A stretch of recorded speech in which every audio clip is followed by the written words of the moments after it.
We got parts. We know they're hot. See the competition. We know they're not.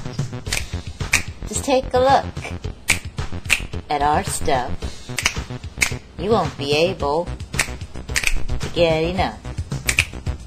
It's all the best you'll ever find.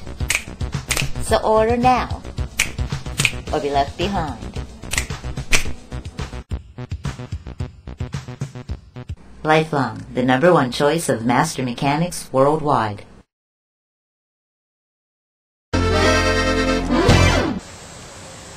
Here's one of our rings without being hooked up to the assembly on there. But the difference with this ring is, I don't have to tell you what breaks off. The ears break off, the back pieces break off, you cut your hands on here trying to get the lower bolt in. I mean, all of this stuff is taken into consideration when we designed our ring. Every one of these flanges on here is a 1/4-inch steel. You can see how thick it is, and it's well polished off and rounded, and it's more like a piece of art than anything else.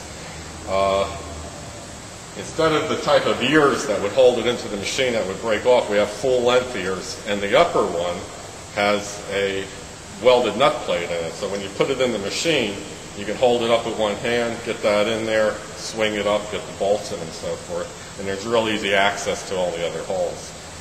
And it's real heavy duty. There's a 10-year warranty on the ring. Put it in, forget about it. It works real good with our system, or it works real good with the PBLs. I mean, this is the kind of ring that you want to use to replace your existing rings. This is our lower support.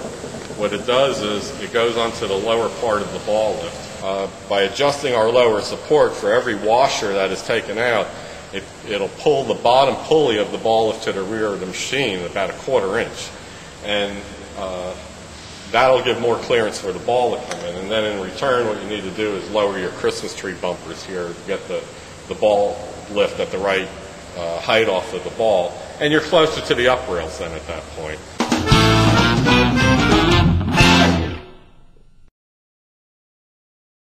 Our famous rocket rail. We have a patent on these.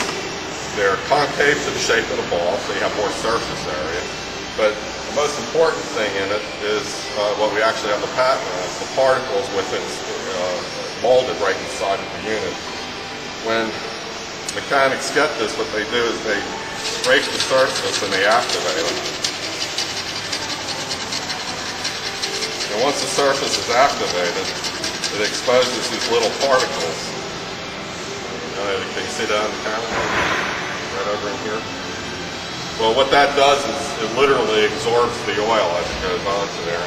They just go on and they wire tie. The large sections have 3 wire ties. They just slip right on. As simple as that. Okay, these are the up rails that we scraped and activated, and I guess you could see the little particles in there. I think the best way to show you what they really do is if you put a little oil on it and put a little oil on a piece that isn't activated, you can see the difference immediately. If you look at this, the oil is just puddling on the up rail that isn't activated, but it's dispersing and just dissolving on the one that is. These up rails here, depending on how much you scrape them, is going to determine how much oil you can put on your lanes without creating a problem. If you scrape them a little bit and you're flooding your lanes, the oil could still puddle. So you need to scrape them enough to activate them enough for them to work right. And this isn't a rubber. It's a specially formulated urethane that we use that won't deteriorate like neoprene would under the oily conditions and the types of oils that's used on the lanes themselves. Another thing we have is our ball accelerator. If you already have these up rails on, or you're using any other kind of up rail, what you could do is just take one section of this off and pop this whole thing right onto your rails. It just flips right on. The ball runs right up the center. I mean, you have lots of surface area there.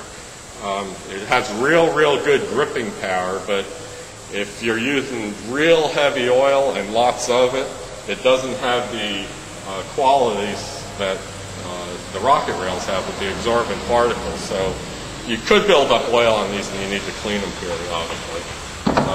Whereas this particular up rail, it's concave to the shape of the ball, you have lots of surface area, and they're going to stay dry on you.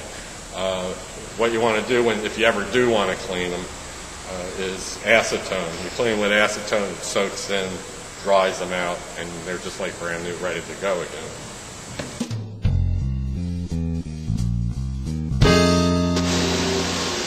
Alright, here's the famous humpback ball return system. As this hump comes around, it literally makes the ball of the ball axis smaller. So when the ball goes in there, the ball's got to go somewhere. When we throw the ball down, we'll watch it go around and see what will happen first hand.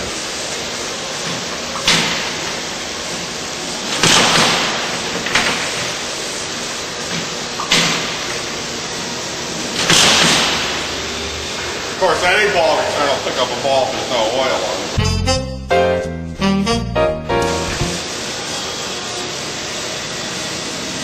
That's a lot of oil on that ball right there. What I'll do is I'll spread it around. That's more oil than you're ever going to see coming off of the lane onto a ball.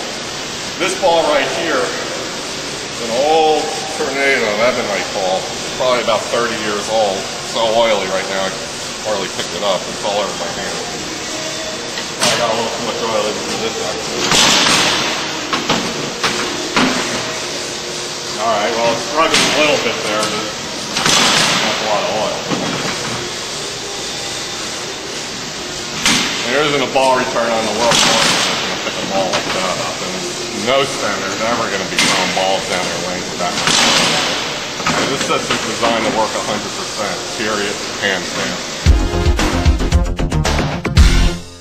Our reduction pulley slows the paddle down. Right now we have the paddle disconnected because it would have been easier for you to see the ball down there. And we'll hook it up for you in a moment. The special thing about this pulley is it looks the same as some of the others, except the V is cut a little narrower than the belt. And it allows the belt to wedge into the V, helping prevent slippage. One moving part on the entire piece. The inside hub goes around. What I'm going to do is hook up the paddle and show you how that works. If a ball's coming in from the machine, if it's a light ball, just push the paddle right out of the way and the ball goes up. And if you notice when it pushes the paddle out of the way, this inside hub will actually turn in reverse. And it'll allow the outside hub to continually go around. Once it goes around one revolution, it hits a direct stop.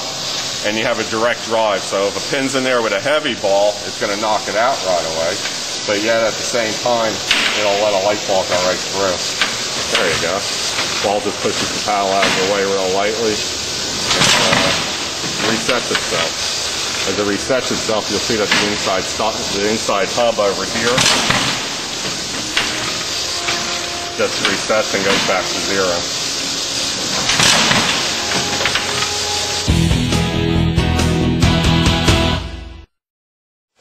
Leave these side pieces on, and it gives a little more beef and a little more area to knock the pin out.